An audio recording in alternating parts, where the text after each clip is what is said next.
শ্রেষ্ঠ সেরা এবং বিশ্ব নবী মুহাম্মদ রাসূলুল্লাহ সাল্লাল্লাহু আলাইহি ওয়াসাল্লামের উম্মতের অন্তর্ভুক্ত করেছেন। আমরা শেষ নবীর উম্মত, সেই জন্য সে আল্লাহ পাকের দরবারে শুকরিয়া স্বরূপ আমরা সকলে বলি আলহামদুলিল্লাহ। তারপরে যে নবীকে না পেলে আমরা কোরআন পেতাম না, নবীকে না পেলে হাদিস পেতাম না, নবীর সুন্নত পেতাম না, নামাজ পেতাম না, রোজা, কুরবানি, আকিকা কিছুই পেতাম না, নারীদের সম্মান মর্যাদা পেতাম না, বিবাহ পেতাম না। সেই নবী সাল্লাল্লাহু আলাইহি সাল্লামের শানে আমরা কয়েকবার দরুদ শরীফ পড়লাম, আরো একবার ছোট্ট দরুদ বলি সাল্লাল্লাহু আলাইহি ওয়াসাল্লাম। রাত গভীর হয়েছে, আমি দীর্ঘায়ী না করে সরাসরি কোরআন কারীমের আলোচনায় চলে যাই। সর্বপ্রথম আলোচনা করব, এটা হলো জিলহজ মাসের আগের মাস, মানে জিলকদ মাস। এই মাস শেষ হবে, কুরবানির মাস শুরু হবে। এই মাস শেষ হবে, হজের মাস, বলেন হজের মাস শুরু হবে। আমাদেরকে আরবি ক্যালেন্ডার হিসাবে আরবিক তারিখ আমাদের মুখস্থ রাখা দরকার। কেন বলুন তো? আমাদের ইবাদত আরবিক তারিখের সঙ্গে যুক্ত আছে। ঈদ হবে ইংলিশের তারিখের সঙ্গে নাই, ঈদ হবে বাংলা তারিখের সঙ্গে নয়, বরং কোন তারিখের সঙ্গে বলেন? আরবি। তাহলে আমাকে জানতে হবে আরবি তারিখ সম্বন্ধে। যেহেতু আমি মুসলমান, আমার আছে মনে ঈমান, আমি পড়ি আল কোরআন, হ্যাঁ, তাহলে যেহেতু আমার কোরআনের ভাষা কোন ভাষা বলেন? আরবি ভাষা, আমাকে আরবি জানতে হবে। তো এটা জিলকদ মাসের লাস্ট মাস চলছে, জিলহজ মাস আসছে, যে মাসে হজ, যারা হাজিরা হজ করা সব চলে গিয়েছে মক্কা শরীফে, সব মক্কা শরীফে, কেউ মদিনা শরীফে চলে গিয়েছেন, কেউ হজ করতে গিয়েছেন, অসংখ্য হাজিরা।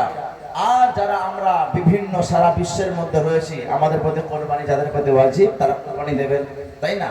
তাহলে এই একটা এমন মাস আসছে, যেই মাসে দুইখানা আল্লাহ পাকের বৃহত্তম হুকুম আদায় করা হবে।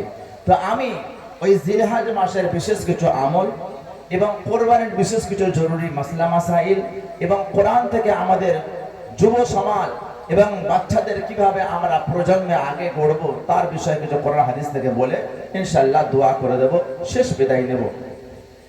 সর্বপ্রথম জিলহজ মাস সম্বন্ধে আমরা হাদিসে কি পেয়েছি, কোরআনে কি পেয়েছি? কোরআন কারীম বলে ওয়ালিন্নাসি, কোরআন কারীম বলছেন যাদেরকে আল্লাহ রাব্বুল আলামিন হজ করার তৌফিক দান করবে, যাদেরকে আল্লাহ রাব্বুল আলামিন কোরআন কারীমের মধ্যে পরিষ্কার রব্বুল আলামিন বলে দিয়েছেন, যাদেরকে সমর্থক আল্লাহ করেছেন নিজের বাড়ি থেকে মক্কা শরীফ পর্যন্ত যাতায়াত করতে যত লক্ষ টাকা খরচ হোক না কেন, যতই টাকা খরচ হোক না কেন, নিজের বিবি বাচ্চার সমস্ত খরচ বহন করার পরে যদি হজ করার সমর্থ হয়, তার প্রতি জীবনে একবার হজ ফরজ হয়ে যাবে। হজ ফরজ জীবনে কবার হবে বলেন? কবার হবে? একবার হবে। যদি কেউ 4 বার হজ করে, ভাবতে হবে একবার ফরজ হজ হয়েছে, আর বাকিগুলো সব নফল। কথা বুঝে আসছে? আর যাকাত কবার ফরজ হয়? প্রতি বছরে একবার। তাও যদি আমার কাছে মাল থাকে, তবে 7.5 ভরি সোনা কিংবা 52 ভরি রূপা বা ওই সমতুল টাকা পয়সা কিংবা ব্যবসার সামগ্রী যদি থাকে, তবে আমার প্রতি কি হবে বলেন? যাকাত ফরজ হবে। যাকাত ফরজ হবার আরো একটা শর্ত হলো, ওই সমান প্রপার্টি কিংবা 7.5 ভরি সোনা কিংবা 52 ভরি রূপা কিংবা 52 ভরি রূপার সমতুল্য টাকা পয়সা 1 বছর আমার কাছে থাকতে হবে, তবেই আপনার যাকাত ওয়াজিব হবে। একজনের কাছে টাকা ছিল অনেক, কিন্তু মাঝ বছরে হঠাৎ হাত পুরো খালি হয়ে গেছে, অল্প দিনের জন্য আবার চলে এসছে, যাকাত ফরজ থাকবে, কিন্তু অনেক দিন খালি আছে, 1 মাস 2 মাস 3 মাস পয়সাই দেখা পাচ্ছে না। আর যদি বা আছে, কোনোভাবে সংসার চলছে, তাহলে যতক্ষণ না তার 1 বছর কমপ্লিট হচ্ছে আবার নতুন করে, ততক্ষণ তার প্রতি যাকাত ফরজ হবে না। কিন্তু কোরবানির মশলা কি আছে? কোরবানির মশলা অন্য ধরনের। কোরবানির মশলা, যদি আপনি ঈদের দিন আগ পর্যন্ত আপনি গরিব ছিলেন, বা গরিব মানে আপনার কাছে সেই পরিমাণ টাকা নেই, কোরবানি ওয়াজিব হতে গেলে যেই পরিমাণ টাকা লাগে, মানে যাকাত ওয়াজিব হতে গেলে সেম কোরবানি ওয়াজিব হতে গেলে একই পরিমাণ লাগে। আপনি হঠাৎ কোরবানির আগে আপনার কাছে টাকা ছিল না, আর কোরবানির দিনে 52.5 ভরি রূপার সমতুল্য আপনার কাছে টাকা চলে এসছে, তাহলে আপনার প্রতি কোরবানি দেওয়া কি হয়ে যাবে? ওয়াজিব হয়ে যাবে। আজ আমাদের কতজনের প্রতি কোরবানি ওয়াজিব হয়ে গিয়েছে, আমরা দিই না। কেন দিই না? আমরা মনে করি যদি আল্লাহ বড় গরু কেনার ক্ষমতা দেয় তবেই দেবো, আর না হলে দেব না। আচ্ছা বলেন, কোরবানি মানুষকে দেখানোর জন্য না আল্লাহকে দেখানোর জন্য? আজ ম্যাক্সিমাম মানুষ কোরবানি দিতে এই জন্য পারে না যে 10-12 হাজার টাকা 20,000 টাকা গরু আনবো, ছোট্ট বাছুর মতো লাগবে, লোকে কি বলবে। তাহলে বোঝা গেল আমার কোরবানিটা আল্লাহ কি বলবে তার জন্য নয়, লোকে কি বলবে তার জন্য। এরকম শতকরা 85% মানুষের কোরবানি কিন্তু পেন্ডিং হয়ে থাকে। ভালো করে বুঝবে, খুব সব থেকে খাতারনাক আমল কোরবানি, খুব খাতারনাক আমল।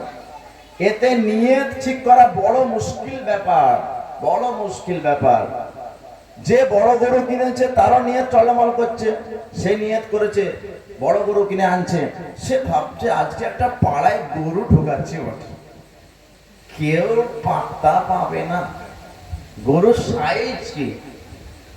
তাহলে বোঝা গেল যে সে গরু কিনেছে কোরবানি দেওয়ার জন্য, আর মনে মনে নিয়ত করেছে যে এই বছরে আমাকে কেউ টপকাতে পারবে না।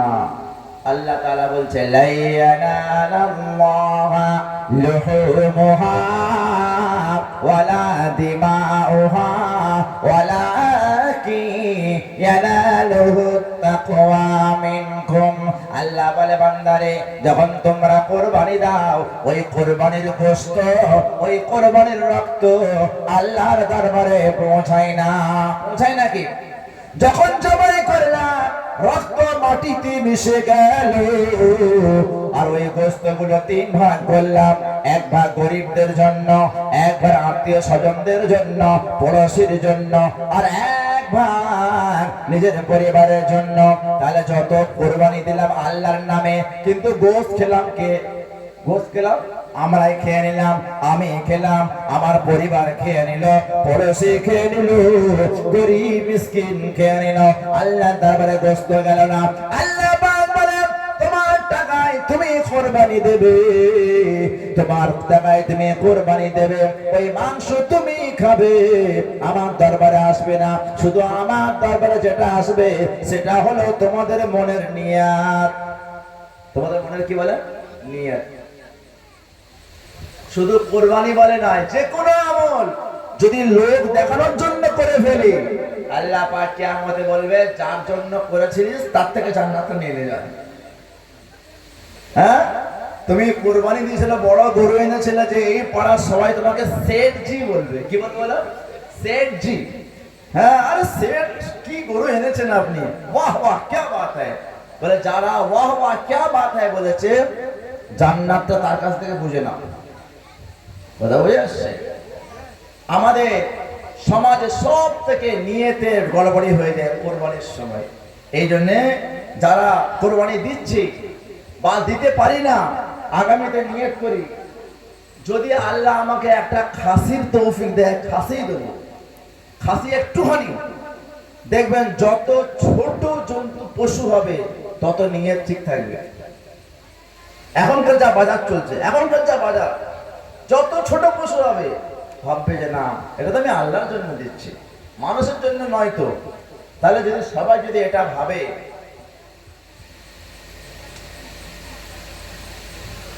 তাহলে দেখবে মানুষের নিয়ত আস্তে আস্তে আস্তে ঠিক হবে।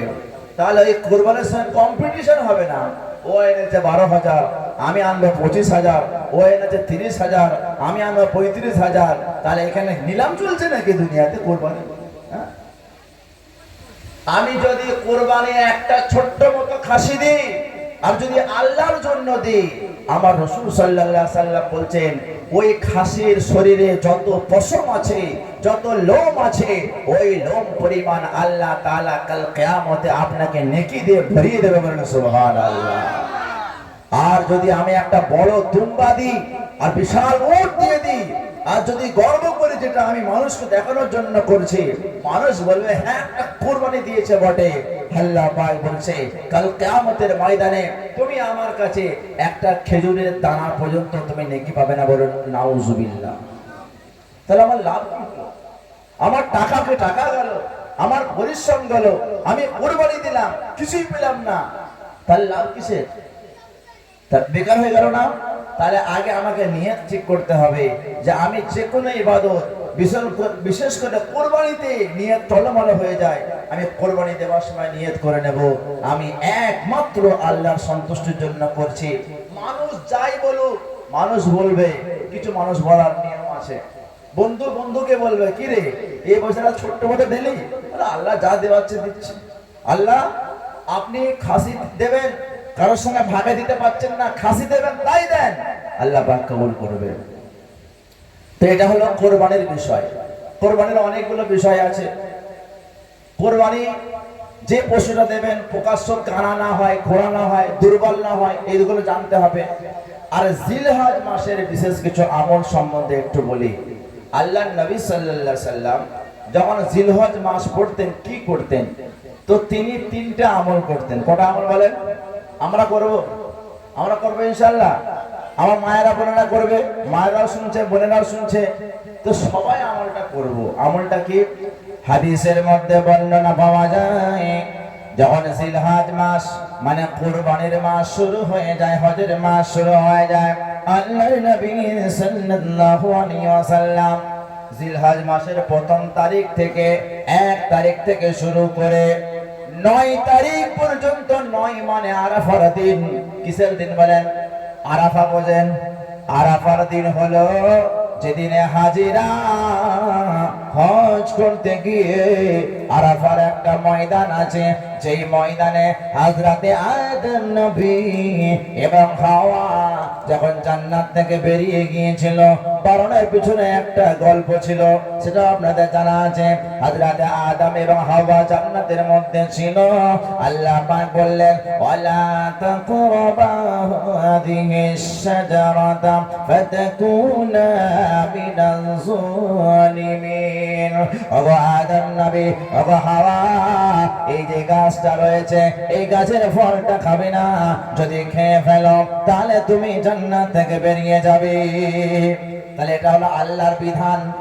এবারে শয়তান তো আল্লাহ পাকের দুশমন না বন্ধু বলেন?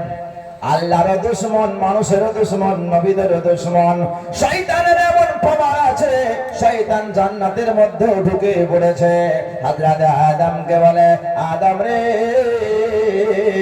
ওই গাছের ফলটা খেয়ে নাও, যদি না খাও জান্নাতে টিকতে পারবে না। আল্লাহর নবী আদম বলে, আমি আল্লাহ যেটা মানা করেছে ওই ফল খেতে পারবো না।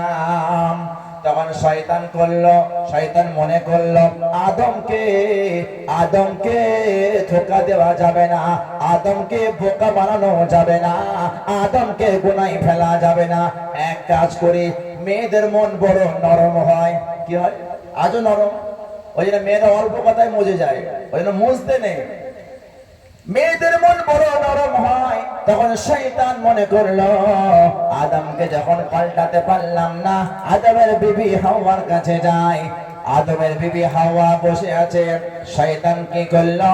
আদমের বিবির সামনে দাঁড়িয়ে পড়লো, আর দাঁড়িয়ে কিচ্ছু বলছে না, ঝরঝর ঝরঝর করে কেঁদে বেড়াচ্ছে। নাটক করছে। কি করছে? নাটক করছে। এবারে মেয়েরাল চোখের পানি সহ্য করতে পারে না। কেন কাঁদছো গো? বলে, তোমাদের জন্য কাঁদছি। কি বলছে? তোমাদের জন্য। বলে, এত দরদ? বলে, হ্যাঁ। বলে, কি হয়েছে? বলে, যদি ওই গাছের ফলটা না খাও না, আমি তো ডুবেইছি, বার হয়ে গেছি, তোমরাও কিন্তু বার হয়ে যাবে। কি বলছো? আমার স্বামী বলল, আদম বলল যে খেতে মানা। বলছে, না, গল্পটা উল্টো আছে। শয়তান বোঝাতে ভালো পারে। দেখবেন নেই, ব্যাংকের লোকেরা পাড়ায় পাড়ায় একেবারে ঢোকে, বউ বন্ধন লোন, বিভিন্ন লোনের লোকেরা। স্বামীরা বাড়িতে থাকে না, আর স্বামীরা শুক্রবারে নামাজ পড়তে গিয়ে শুনেছে ইমাম সাহেব বলেছে যে দেখো লোন টোন নেবে না, তাই খেতে পাও আর নাই পাও, আলু ভাতটা খাও, গ্যাস ফুরিয়ে গেছে, জ্বালানি কারেন্ট রান্না করো, বাকি ওইসব লোন টোন ঢোকাবে না। কারণ লোন ঢোকানো মানে যাতে ইন্টারেস্ট চলে আসবে, সুদ চলে আসবে।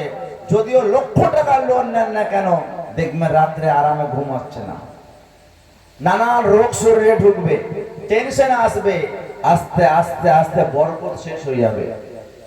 ইমাম সাহেবের বয়ান তো পুরুষরা শুনেছে, মেয়েরা তো শোনে না। কবে এই জলসা দিচ্ছেন, এই জলসার সাথে মেয়েদের ফায়দা বেশি হবে।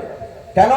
মেয়েরা জুম্মার দিনে কিছু শুনতে পায় না, তারা ঘরে থালা হাঁড়ি নিয়ে ব্যস্ত, ছেলে কুড়ে নিয়ে ব্যস্ত, কে কি করবে, কে কি খাবে, ধরবে, স্কুলে দিয়ে আসবে, এই নিয়ে ব্যস্ত। এই জলসার ওসিলা করে তারা অনেক কিছু জানতে পারছে। তো মেয়েরা জানে না, তো ব্যাংকের লোকেরা সুযোগে বললো, ও চাচি, ও ভাবি, যেমন কতদিনের দেওর। হ্যাঁ, তখন ভাবি মনে করছে, বাবা এই দেওয়ারটা ওরা কোথায় ছিল?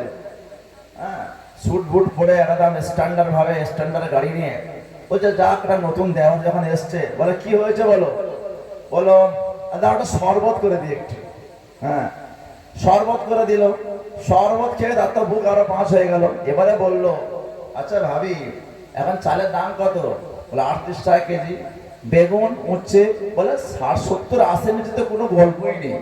আর গোস্ত 250 পার। বলে স্বামী কি করে?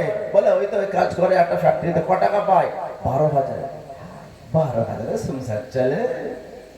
হ্যাঁ, 12,000 সংসার চলে? জানা মতো ওর বাপ সংসার চালায়। মানে এমন করে তাকে ভাঁওতা দিয়ে দেবে, তখন সে চিন্তা করো, সত্যি তো আমার স্বামী 12,000 টাকা মাত্র পায়, সেই টিনের চাল, সেই খড়ের চাল, সেই টালির চাল, যদি একটু লন্টন নিই, যদি ছাদ ঢালাই হয়, তো এমন পাম দিয়েছে।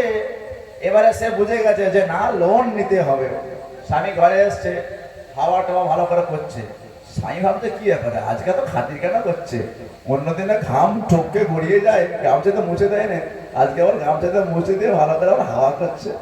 ডাল না কুছ কালা হ্যায়। খাইয়ে টাইয়ে বলছে, জানো না খোকার মা, খোকার বাপ, কি হয়েছে? বলে টুনি তো আস্তে আস্তে বড় হচ্ছে। টুনি কি হচ্ছে? বিয়ে দিতে হবে, ছেলে বড় হচ্ছে, ভালো স্কুলে পড়াতে হবে। আর এই সব বাজারের দাম, তুমি 12,000 টাকা পাও। একটা স্যার এসেছিলেন। কি এসেছিলেন? স্যার। বলে ষাঁড়? বলে ষাঁড় না, স্যার। তো বলে হ্যাঁ এসেছিলেন। বলে কি বলেছে? বলেছে এই কন্ডিশনে লোন নাও। বলে লোন কেন? তুই কি না খেতে দিইনি? এত সুখে তো আছিস, ভালোই তো আছিস, আল্লাহ ভালোই দিন চালাচ্ছে। বলছে না, ওই ওই জরিনার পর দেখেছো তো, এই 2 দিনের লোন নিয়ে পাকা ঘর করে নিয়েছে, অ্যাপাচি গাড়ি নামিয়ে নিয়েছে। ওদেরও স্বার্থ আছে বলো। তো স্বামী তো রাজি হয়নি। স্বামী রাজি হয় না, হুজুরের কথা মান্য করবো না, কারণ হুজুর যা বলেছে আমি সে কথা চলবো না। তখন বউয়ের মনটা খারাপ। বাংলা 5, বাংলা 5। এবারে বউ জানে কি করে একে আরো সাইজ করতে হবে। যখন প্রথম পানি পড়ায় কাজ হয়নি, দ্বিতীয় পানি পড়া, এক বালিশে যখন মাথা পড়েছে, কানে কাছে গুজুর গুজুর গুজুর গুজুর গুজুর, যত তাবিজ সব দিয়ে দিয়েছে কানে। হ্যাঁ, এমন ডোজ দিয়েছে, পরের দিনে বলছে ডকুমেন্টস গুলো নে আর যা পারিস কর।